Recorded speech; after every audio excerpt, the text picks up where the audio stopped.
Hi, I'm Tausif. In this case study, I'll walk you through how I approached designing a low-friction weekly meal planning experience.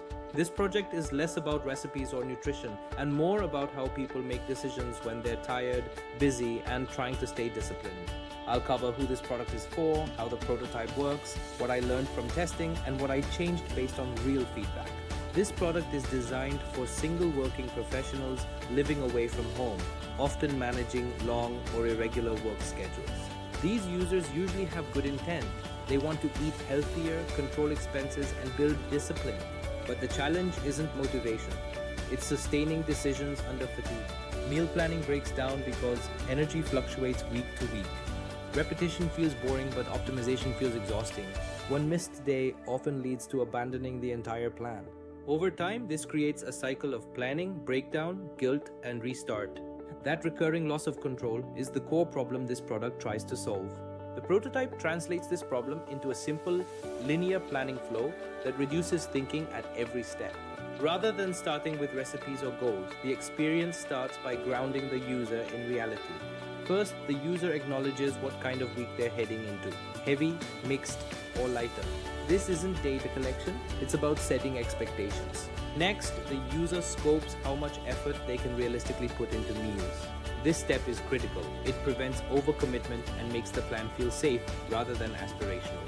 Then, the product captures non-negotiable constraints: dietary preference, budget sensitivity, and broad goal direction, without asking for unnecessary detail. Once this context is set, the user sees a high-level weekly plan. Meals repeat intentionally to reduce effort. The goal here isn't novelty, it's clarity and control.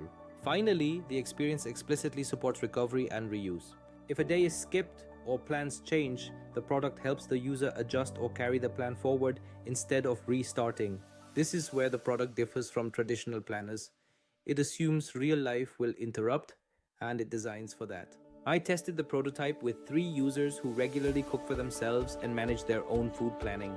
A few strong patterns emerged. What worked well was the calmness of the experience. Users appreciated that it didn't overwhelm them or ask for too many decisions up front. The effort-based planning resonated strongly, especially on busy weeks. Where friction appeared was around control.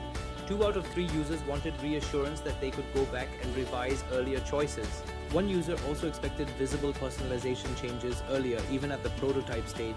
The key insight here was that confidence and flexibility matter more than precision. Users weren't asking for smarter plans, they were asking to feel safer making decisions. Based on this feedback, I made one deliberate refinement. I added back navigation between steps in the planning flow. This may seem small, but it significantly reduced anxiety around committing to choices. It reinforced the idea that nothing is permanent and that the user remains in control. The impact was immediate.